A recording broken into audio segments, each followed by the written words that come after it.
We tend to assume that confidence comes first, that organizations decide, feel certain, and then act. That production follows belief, that execution is the outward expression of internal alignment. The Mustang did not work that way. When Ford began building it, the company was still unsure what it thought of the decision it had already made. Doubt had not been resolved, arguments had not fully settled. Skepticism still circulated in meetings, reports, and hallway conversations, and yet the factories moved. Tooling was ordered. Timelines were locked. Suppliers were engaged. Marketing plans were drafted with launch dates attached. The car advanced, while belief lagged behind. This is uncomfortable territory for large organizations.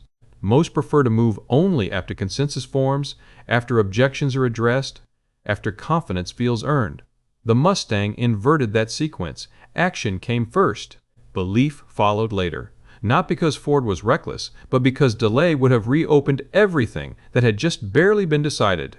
The longer the company waited, the more likely it was that momentum would collapse under renewed scrutiny. Speed became a form of commitment. Once the line began moving, stopping would have required more justification than continuing. That dynamic mattered more than enthusiasm.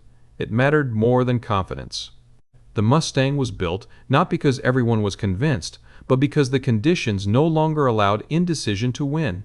From the outside, this later looks like bold execution. From the inside, it felt unresolved. People did their jobs while quietly wondering whether the organization was ahead of itself. That tension shaped everything about how the car was launched, discussed, and managed in its earliest days. Early success did not immediately resolve it. Numbers arrived before interpretation. Interest appeared before trust. The car existed before belief fully settled around it. This episode is about that gap, the space between decision and confidence, between movement and meaning, between doing something and knowing how to feel about having done it. We often celebrate speed as a virtue. We rarely examine what it costs to move faster than comfort allows. The Mustang survived that cost, not because doubt disappeared, but because the structure around the decision allowed action to continue even while belief caught up. To understand how that worked, we have to look at the timeline. Ford could no longer slow down. And what happens inside an organization when execution outruns certainty? Part 1. The timeline. Ford could not slow down. Once the Mustang project moved from approval to execution, time stopped being flexible. Up to that point, delay had been a tool. Meetings could be postponed. Data could be refined. Proposals could be revisited without consequence. But once production planning began in earnest, delay became a risk in itself. Tooling schedules do not wait for confidence. Supplier contracts do not pause for second thoughts. Factory capacity does not sit idle while organizations resolve their feelings. Ford understood this. The decision to move forward with the Mustang had created a clock that could not easily be reset. Every week that passed without action increased cost, uncertainty, and political vulnerability. Competitors were moving, market signals were shifting. Waiting no longer preserved optionality, it threatened it. Internally, this created a subtle but powerful pressure. Arguments that might have continued indefinitely were forced toward resolution, not because they were settled, but because time demanded it. Speed became structural. This is an important distinction. Ford did not accelerate because it felt confident. It accelerated because the window for acting without consequence was closing. The timeline itself began to shape behavior. Once production targets were set, backing away would not have returned Ford to a neutral position. It would have exposed indecision. It would have signaled that the company could not commit even after committing. That risk felt worse than proceeding. So, the schedule hardened. Engineering milestones were locked. Manufacturing plans were finalized. Marketing calendars were coordinated around fixed dates. Each of those steps reduced flexibility further. By the time doubts resurfaced, they had nowhere to go. People could still question the decision. They could still express concern. But the machinery of execution had already begun moving. Stopping it would have required a level of disruption no one was prepared to justify. This is how momentum works inside large organizations. It is not driven by enthusiasm. It is driven by interdependence. Once enough pieces are connected, the cost of stopping exceeds the cost of continuing. The Mustang reached that point quickly. not because Ford rushed carelessly, but because the project existed in a narrow window. Delay would have undermined the very logic that allowed it to survive internal scrutiny in the first place. The company had already accepted compromise to move quickly. Slowing down now would have negated that trade-off. That logic was difficult to challenge. As a result, execution began to outpace emotional alignment. Some teams moved forward confidently, others complied cautiously. A few remained openly skeptical. But all of them were now bound by the same schedule. That binding mattered. It meant the Mustang would be built even if belief remained unsettled. It meant learning would happen through action rather than debate. From the outside, this later looks decisive. From the inside, it felt constrained. The timeline Ford could not slow down was not a sign of certainty.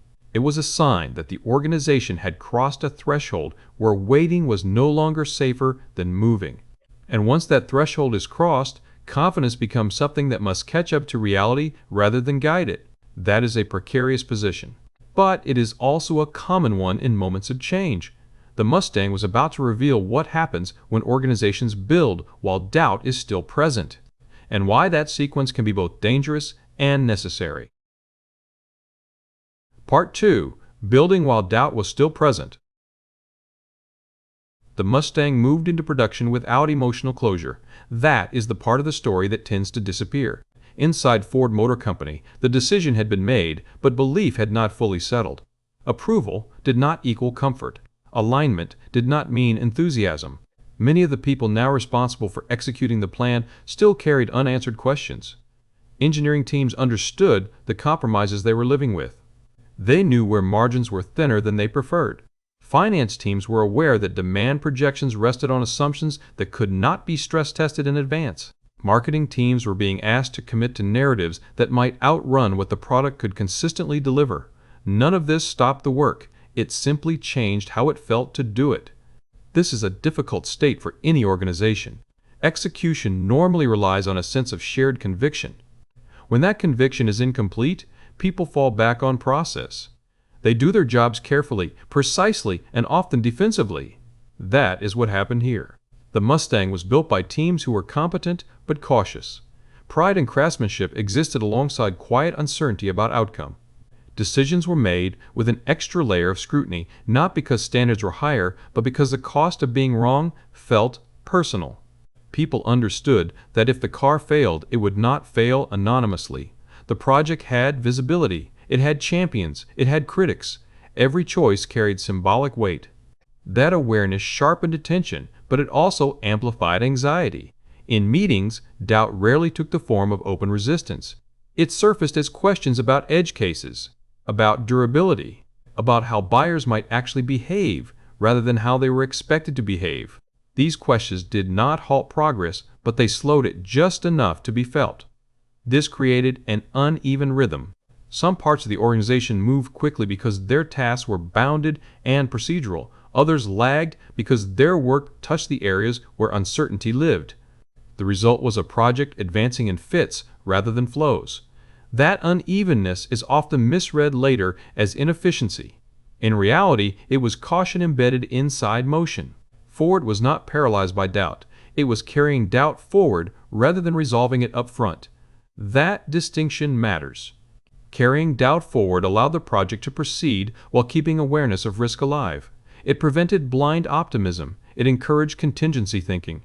It made people attentive to early signals once the car reached the market. The danger, of course, was that doubt could also undermine coherence. When belief is fragmented, coordination becomes harder. Teams interpret priorities differently. Some push for speed to validate the decision. Others slow down to protect against failure. Managing that tension required leadership that could tolerate ambiguity without forcing false certainty. Ford did not eliminate doubt. It managed around it. That management showed up in how decisions were framed. Few choices were described as final. Many were treated as provisional, subject to revision once real-world feedback arrived. This language mattered. It signaled that execution did not mean closure. The Mustang was being built, but it was not yet being trusted. That gap shaped the car's early life. It influenced how aggressively features were promoted, how cautiously performance claims were phrased, how quickly Ford responded to feedback once buyers started driving the car in ways no internal model could fully anticipate. In hindsight, this period looks like hesitation. In reality, it was attentiveness. Ford was acting without full confidence, but it was not acting blindly. The absence of belief forced listening. The lack of closure kept the organization receptive rather than triumphant. That receptivity would prove important, because when early results began to arrive, they did not immediately settle the debate. They complicated it. And understanding why confidence lagged behind output requires looking at how organizations interpret early success, and why belief often moves more slowly than evidence. That is where the story goes next. Part 3. Why confidence lagged behind output. Early results arrived quickly. Orders came in. Dealerships reported traffic. The Mustang was being talked about in ways Ford had hoped for, but not fully trusted yet. And still, confidence did not immediately follow. This is counterintuitive. From the outside, early success looks like validation. From inside an organization shaped by long memory, it looks like noise. Ford had been misled by early signals before. Launch spikes can be deceptive. Curiosity inflates demand. Novelty distorts behavior. Buyers who rush in early are not always representative of those who follow. Organizations that mistake initial enthusiasm for durable demand often pay for it later. Ford knew this, so early numbers were handled carefully. They were acknowledged, then qualified. Growth was tracked, then contextualized. Questions followed every data point. Is this sustained or front-loaded? Are these new buyers or pulled forward purchases? Will interest persist once the car is no longer new? These questions did not come from pessimism. They came from experience. Confidence lags behind output because belief requires pattern, not moment. Organizations trust repetition more than surprise.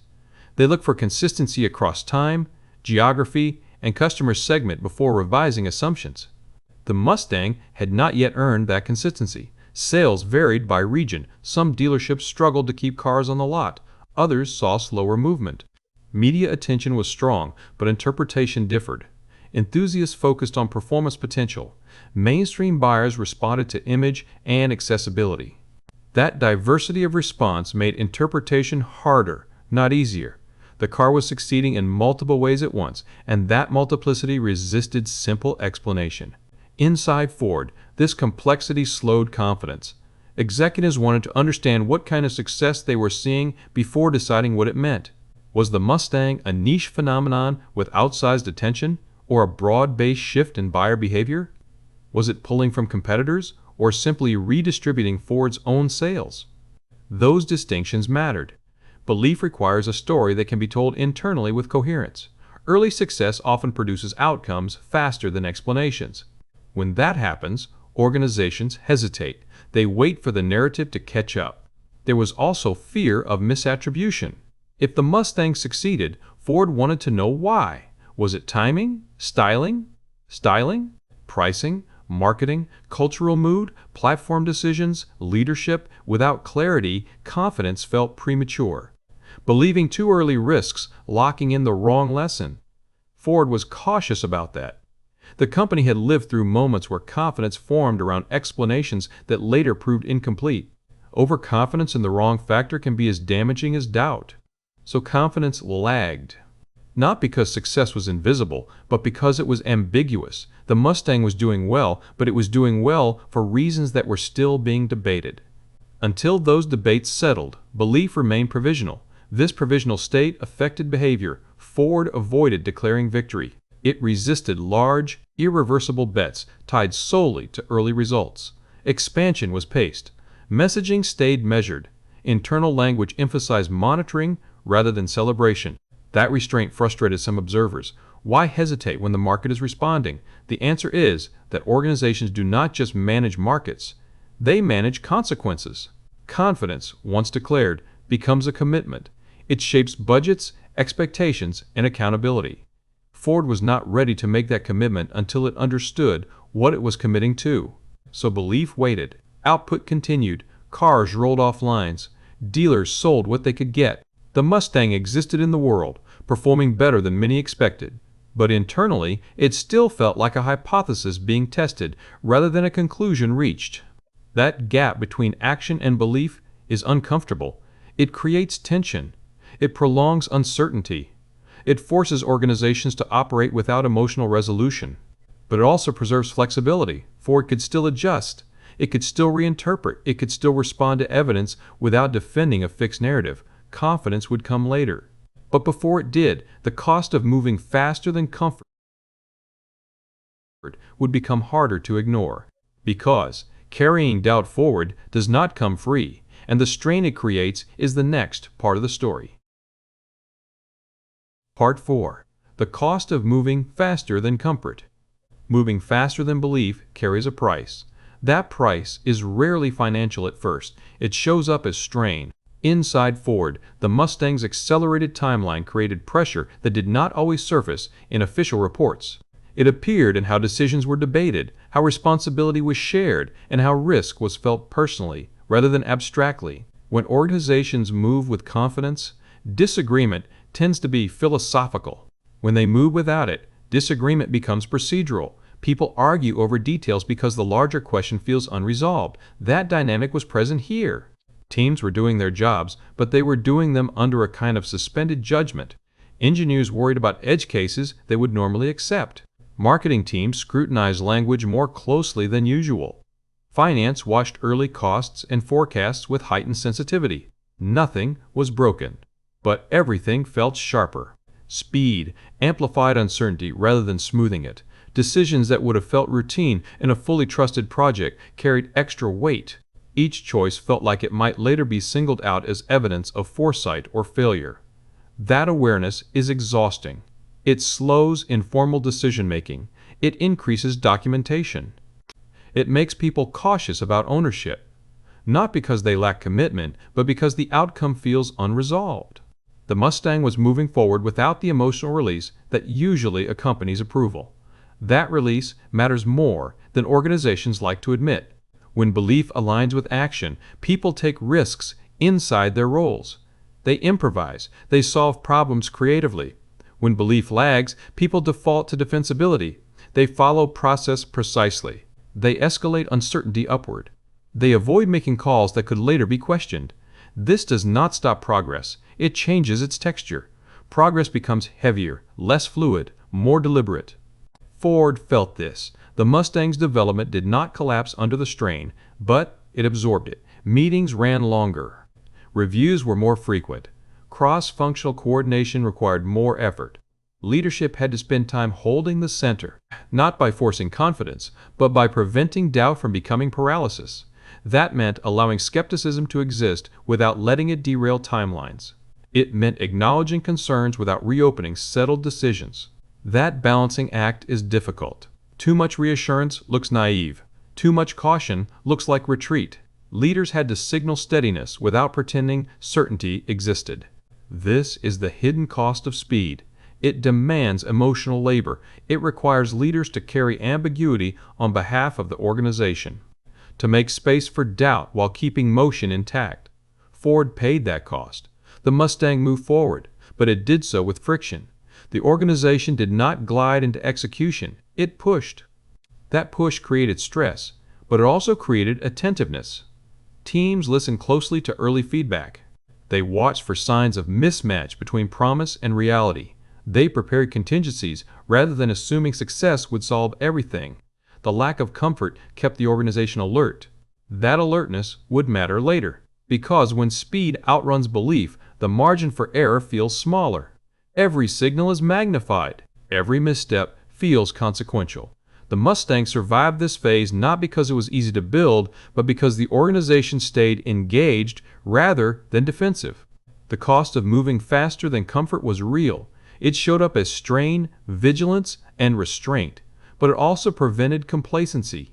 And in the long run, that vigilance would help Ford recognize when speed had crossed into irreversibility, because eventually the project would reach a point where doubt could no longer slow it, where momentum itself became the constraint. That is where the story turns next. Part 5. When speed became irreversible. There is a moment in every fast-moving project when speed stops being a choice and becomes a condition. For the Mustang, that moment arrived quietly. It did not announce itself with a deadline or a dramatic decision. It emerged as commitments accumulated. Tooling investments were no longer theoretical. Supplier relationships were activated. Dealer preparations moved from planning to execution. Marketing assets were produced with dates attached. Each step reduced the available exits. Individually, none of these decisions felt final. Collectively, they created a structure that could not easily be dismantled. The cost of stopping became higher than the cost of continuing, even if doubt remained. This is how irreversibility takes hold, not through a single point of no return, but through many small points of no pause. Ford reached that state before confidence fully settled. The company had not declared the Mustang a success. It had not resolved every concern, but it had committed enough resources, coordination, and public signaling that reversal would have created more damage than proceeding. Speed had become constraint. This is a dangerous phase for any organization. When speed is voluntary, it can be adjusted. When speed becomes embedded in infrastructure, it demands compliance. People stop asking whether the direction is right and focus on surviving the trajectory. Ford avoided the worst version of that dynamic. Because while the Mustang had become irreversible in motion, it had not become inflexible in interpretation. The company still treated the car as provisional in meaning, even as execution locked in. That distinction mattered. Marketing did not over-declare. Engineering did not over-specify. Leadership did not present the launch as proof of anything beyond momentum. The Mustang was going out into the world, but it was not yet being canonized internally. This restraint preserved a measure of adaptability even as speed hardened. Still, the psychological shift was real. Teams understood that the project would now be judged by outcomes rather than intentions. Success would validate the decision retroactively. Failure would attach names and consequences. That awareness sharpened focus. The irreversibility of speed forced a different kind of coordination. Departments aligned not because belief had converged, but because survival required it. The shared goal became execution without collapse. That is not an ideal state, but it is sometimes the only one available when timing matters. Ford did not choose irreversibility because it wanted to move recklessly. It arrived there because the window for meaningful action was narrow. Hesitation would have produced a different kind of failure. Once the Mustang crossed that threshold, doubt lost its power to slow the project. It could still inform adjustments. It could still shape responses. But it could no longer veto motion. Speed had won that argument. The organization adapted accordingly. People stopped debating whether the Mustang should exist and focused on making sure it did not embarrass the company. Attention shifted from justification to mitigation, from persuasion to execution. This is the moment history often rewrites. Later accounts describe this phase as confidence, as conviction, as decisive leadership. In reality, it was obligation. Ford was moving forward because it had already committed to moving forward. That distinction matters. Because when speed becomes irreversible, the question is no longer whether the decision was right. It is whether the organization can learn fast enough to make it right. The Mustang was about to test that capability, and the way Ford interpreted early success would determine whether speed became wisdom or just momentum remembered fondly. Part 6. How Success Rewrote. Once the Mustang's success became undeniable, the timeline changed in memory. What had felt rushed began to feel decisive. What had felt unresolved was recast as confidence. The gap between action and belief collapsed in hindsight, smoothed into a story where Ford knew what it was doing all along. This is a familiar pattern. Organizations rarely remember the discomfort of moving forward without certainty. They remember outcomes. And when outcomes are positive, uncertainty is reframed as vision rather than tension. Inside Ford Motor Company, this reframing happened gradually. Early doubts were no longer useful once the car proved it could sell. The stress of building without confidence faded as results accumulated. The narrative shifted from, "We moved before we were ready," to, "We moved because we were right." That shift mattered. It compressed the timeline. The period where execution outran belief was shortened in retelling, treated as a brief transition rather than a defining condition. Speed was remembered as intentional rather than necessary. Doubt was remembered as minor rather than persistent. This is not dishonesty. It is organizational gravity. Success pulls stories toward coherence. It simplifies sequences. It removes friction. It turns complex processes into clean arcs. The Mustang's early history was no exception. As the car gained cultural traction, the story of its creation hardened. The launch looked planned. The confidence looked earned. The urgency that had driven the schedule faded from view. What disappeared was the sense of vulnerability. The fact that Ford had committed before belief caught up. That it had locked in motion while interpretation lagged. That it had learned what the car meant by watching how people responded, not by knowing in advance. Those details did not fit the new narrative. They suggested risk. They suggested contingency. They suggested that success was not foreseen, but managed as it unfolded. Organizations rarely center those truths once results justify the decision.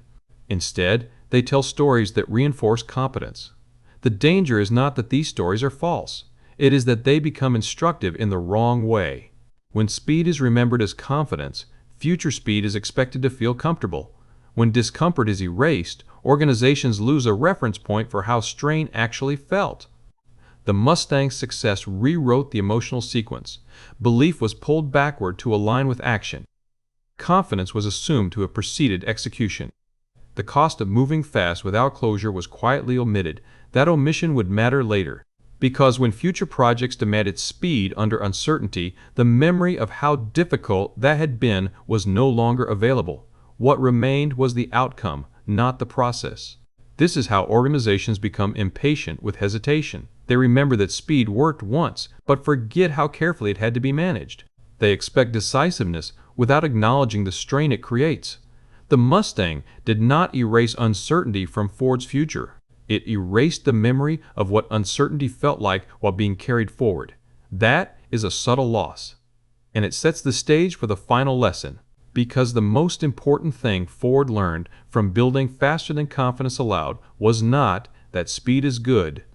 It was that speed can be survived. What Ford did with that lesson would shape how it acted the next time belief lagged behind action. And that brings us to what Ford learned about acting before believing and what it quietly forgot. Part 7. What Ford learned about acting before believing. Ford did not conclude that confidence was optional. It concluded that confidence was not always available when action was required. That distinction mattered. The Mustang taught the company that belief does not have to precede movement for movement to be effective. It showed that organizations can act under uncertainty without collapsing, provided the action is structured, bounded, and continuously observed. What Ford learned was procedural, not philosophical. It learned that decisions could be sequenced. That commitment could come before clarity. That belief often forms after people see something exist in the world, not before. This ran against how large organizations prefer to operate. Most want conviction up front. They want agreement, alignment, and assurance before committing resources. The Mustang demonstrated that waiting for those conditions can sometimes mean missing the moment entirely. Inside Ford Motor Company, this insight did not become a slogan. It became a quiet shift in tolerance. Future projects were not expected to feel comfortable before moving forward. Leaders became more willing to accept incomplete belief as long as the structure around the decision could absorb adjustment. That does not mean Ford embraced recklessness. The Mustang did not teach that speed alone creates success. It taught that speed must be paired with attentiveness, with restraint in messaging, with a willingness to revise interpretations as evidence accumulates.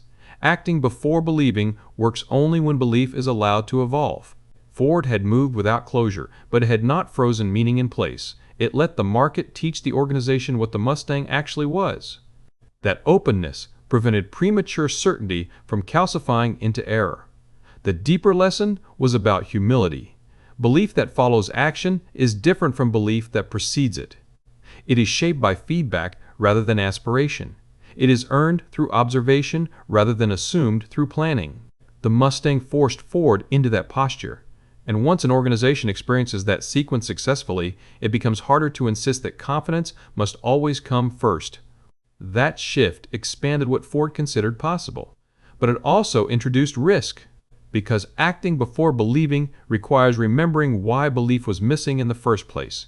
It requires honoring the uncertainty rather than pretending it never existed. Ford learned how to move without confidence. Whether it would remember how difficult that was is another question, and that question sits at the heart of the episode's final turn, because acting without belief can be wise. Forgetting what that felt like can be dangerous. Part 8. The value of acting without closure. The Mustang did not succeed because Ford felt ready. It succeeded because Ford moved while readiness was still forming. That distinction matters. Waiting for closure would have delayed the project long enough to reopen every argument that nearly stopped it.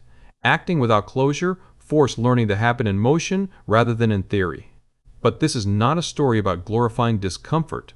Acting without closure is not a virtue by itself. It works only when the action is constrained, monitored, and reversible enough to allow correction. The Mustang survived because speed outran doubt without outrunning structure. Ford did not declare certainty it did not have. It did not oversell what it could not yet defend. It let interpretation catch up to execution instead of pretending they were synchronized. That is harder than waiting. It requires living with ambiguity. It requires resisting the urge to rewrite the story too early. It requires discipline not just in design, but in narrative. The danger comes later, when success edits memory, when the discomfort of acting without belief is forgotten, when speed is remembered as confidence, when future decisions are expected to feel easier than they should. The Mustang's legacy is often framed as proof that bold moves work. It is more accurate to see it as proof that bounded action can survive uncertainty. Ford did not eliminate doubt before acting. It contained doubt while acting. That is a subtle skill, and it is one organizations often lose once outcomes justify the risk. The most important lesson of building faster than confidence allowed is not that speed is safe. It is that speed carries responsibility. Responsibility to listen. Responsibility to adjust. Responsibility to remember how uncertain the ground actually was. The Mustang endured not because Ford was fearless. It endured because Ford was willing to move forward without pretending fear had disappeared. That difference is where judgment lives. And it is why this story matters beyond automotive history. Because the moments that define organizations are rarely the ones where belief is complete. They are the ones where action cannot wait. And what separates wisdom from momentum is whether uncertainty is carried honestly or erased by success afterward. The Mustang moved before Ford fully believed in it. What mattered was not that belief eventually arrived. It was that the company remained attentive until it did. Subscribe to Classic Wheels and Tales for long-form stories about the cars, the people, and the decisions that shaped automotive history. Each episode examines a moment where action came before certainty and why surviving that gap often matters more than getting the answer right the first time.